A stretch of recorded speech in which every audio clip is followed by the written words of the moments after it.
Hello everyone and welcome to my channel. I'm Crispy Kareem and I make videos in which I say my opinion, I comment on certain subjects and I get things off my chest. And you've come for some reason, so thank you. You've clearly want here to hear what I want to say and you like what you see. So if that's the case, then subscribe to my channel, press that like button, and share this video on channel with your friends and loved ones. And if you don't like this video, then force me to go to an event with the royal family, because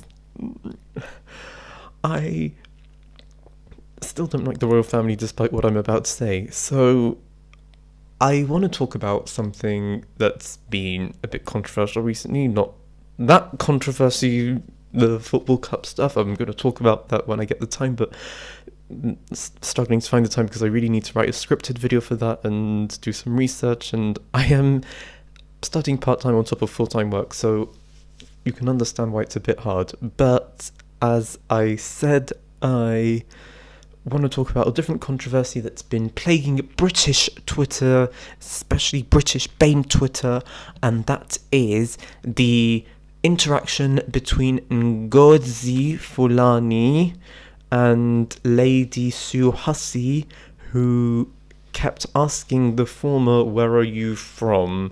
Now, this video isn't gonna focus too much on that, but it's gonna focus on the conversation that came out of that and my personal experiences. But to recap, what happened was that there was an interaction between Lady Sue Hussey and Ngozi, where Lady Sue kept asking her, "Where are you from?" And Ngozi was a bit apprehensive to answer the question the way she thought Lady Sue Hussey might have wanted, in terms of saying her ethnic background. So she was like, "Oh, I think she's from Peckham, well, somewhere in London." Or she would say something like, "Oh, I'm from this organisation and we're based in this part of London," and it was a bit confusing. And I think it was a misunderstanding. I think Lady Sue Hussey definitely pushed it too far. And I think if she just knew that she wasn't going to get the answer she wanted, she should have just walked away and just thought, "Never mind, I'm just not going to bother asking." I think if someone doesn't want to tell you where they're from or their ethnic background, that's fine, and it's really not for you to keep badgering at, and you don't really need to keep going after it and that kind of information, because you aren't entitled to that information. And I think kind of forcing it out of someone can leave a bad impression, and it does not look as innocent as the question, "Where are you from?" normally would be. But the issue I have around this is that it kind of emboldened the people who find the question at face value to be offensive, because it doesn't really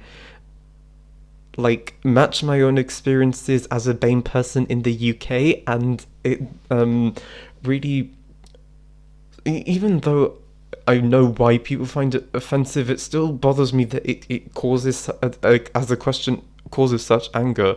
And it's mainly because I did grow up around other immigrants. I grew up in a predominantly mixed, I grew up in a pluralist area. You had immigrants from Lithuania, from different parts of Africa, from different parts of South Asia. It was a very mixed area. And especially when I was in school, when I was in sixth form, it was more cohorts that were predominantly South Asian. But I think the reason why the main discourse on the question is that it's offensive and rude is because it's being led by, and that's to do with any kind of BAME non-white experience in a Western country. It's usually led by people who either have never grown up around people who were ethnically or culturally different from them, and struggled with being around people of different cultures and ethnicities, and when they were older and had to do it, in the workplace and at university, and or it's being led by people who have only been raised around white people, so they were, the different one, and they were made to feel different. And I don't want to invalidate those experiences or try to make people rethink the times that people asked them where they're from, in terms of like, was it a microaggression or was it just an innocent question? Because obviously I'm not saying that people don't do it out of malice ever. I'm just saying that or that people don't do it with bad intentions. It's, there are racist people out there. I'm not stupid. I'm not saying that, there isn't racism in Britain. There's institutional racism, there's personal racism, there's systemic racism, and etc. And I just don't think that where are you from is the most offensive question in the world, and the fact that it's been made to be such a way is just really mind-boggling. Like, I being really honest, the concept that it could even be an offensive question did not enter my mindset or in my life anyway before I was like 19 or 20, which was when I was at university. And I, even when I first started, like, I would, and my university had a lot of international students as well, so asking people where they're from was like really normal. But the first time on one of my first days of university during an induction event, I asked this other student where she was from, and I don't remember what happened, but she looked really pissed off at me after, and I just like avoided her because I'm kind of like, I'm trying to be better on picking up when people are pissed off at me so that I know not to piss them off anymore, and then trying to figure out when I've pissed them off. But it was, even then, that it was confusing. And to be honest, I can understand. I'm not gonna give you like details on her because I think it's a bit too invasive, and you aren't entitled to that information. Or but I don't exactly remember how the conversation went, but I do remember making her uncomfortable, and I genuinely do feel bad about it. So it just was a misunderstanding, and I'm also autistic, so it's just the idea that you would piss someone off.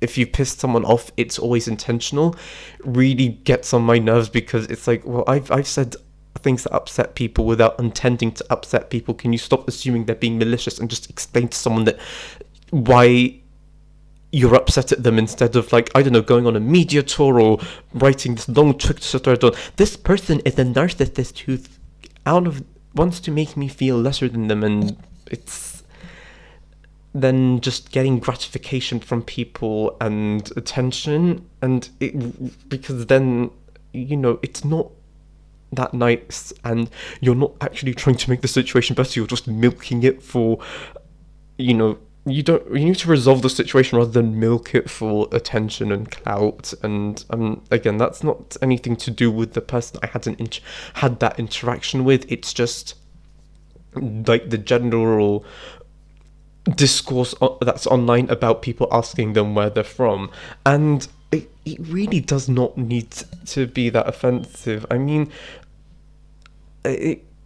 people do ask each other where they're from just to get to know them, and because I grew up as an Arab in a not very Arab area with different kinds of immigrants, people always asked me where I was from anyway, because they couldn't put together the fact that I had this face, this white face with blue eyes, and a name like Karim, which, if you read my full name out loud, you'd, create an image of your mind of a brown person in a turban walking around the desert looking for things and aiming wondrously.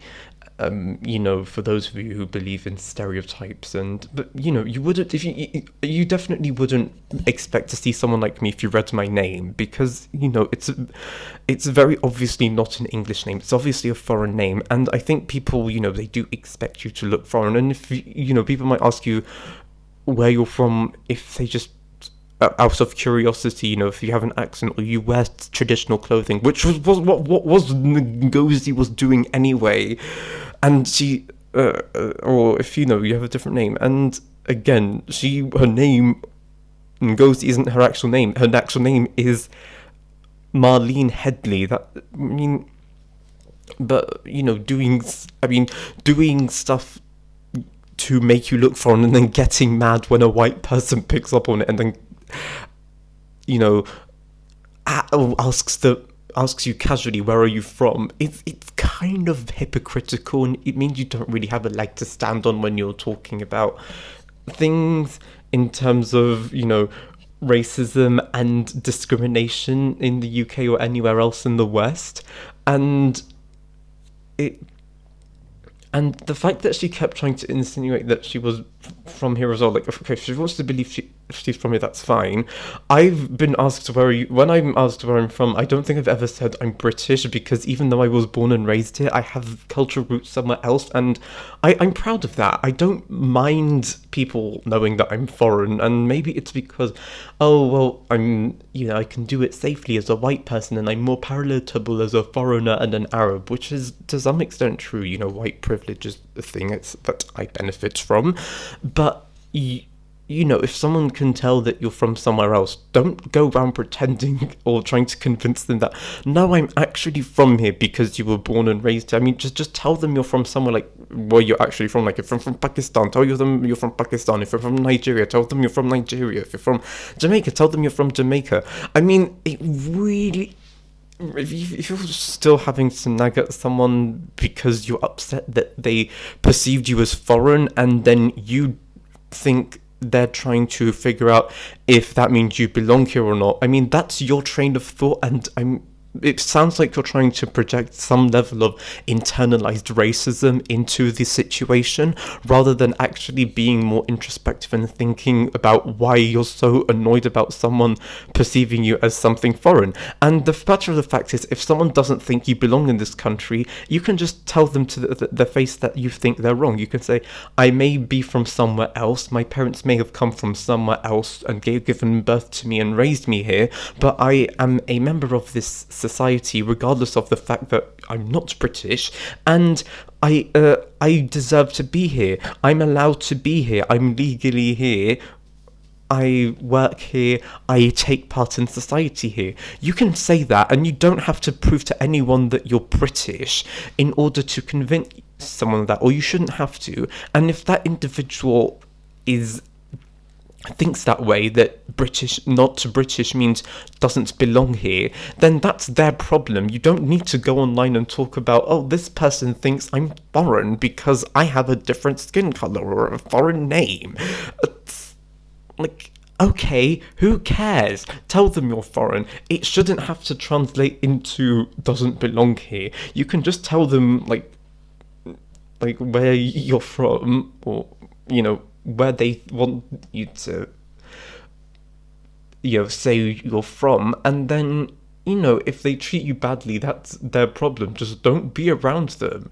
And I understand that it can be a bit of an issue if it's something like teachers or co-workers, but again, it doesn't mean you have to go around saying, I'm from here, because it's so, like, it's like, if the person first of all, if you think that person is asking you the question maliciously, then just tell them your ethnic background and then say, but that doesn't mean I don't belong, and then see where they're going with this. And then if they do try to be hostile, either walk away from the situation or shut the situation down with a sort of, well, regardless of my ethnic and national background, I am allowed to be here, I am proud of who I am, and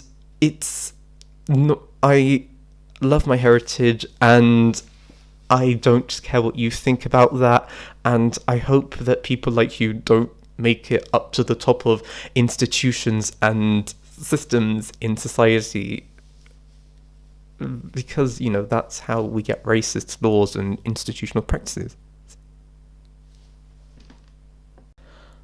A lot of people from ethnic minority backgrounds who use social media seem to not grasp the fact that people from different minority ethnic backgrounds, interact.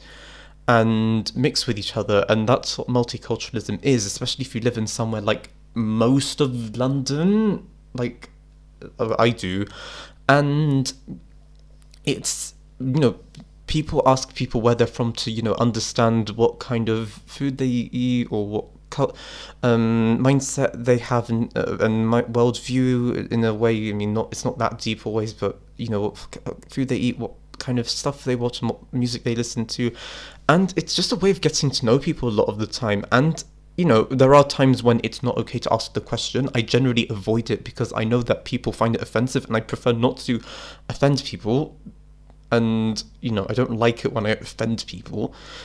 But it really is not that aggressive a thing, and the fact that it's become like such a horrible thing that you can do nowadays, it really speaks to the self-segregation of some people who claim to represent, the views of their demographic, and it's like they don't want to be around people who are different from them, and they've turned everything is a microaggression now. It's always a microaggression, and it comes from something that really isn't meant to be intentionally offensive, and instead of actually confronting the situation, they avoid and then just chat shit on Twitter. And that needs to stop. And I think I'm the one to say that. I mean, other people have said it as well, and I think I'll try to find some good videos for you to watch on the subject. But nevertheless, thank you for listening. I hope you like this video. You can agree or disagree in the comments section, but let me know your opinion and your experiences growing up as a minority ethnic person in the UK or somewhere else in the West, and your experience being asked where you are from. And give this video a like, share the video and the channel with your loved ones, and subscribe to my channel. Goodbye, and be proud of yourself.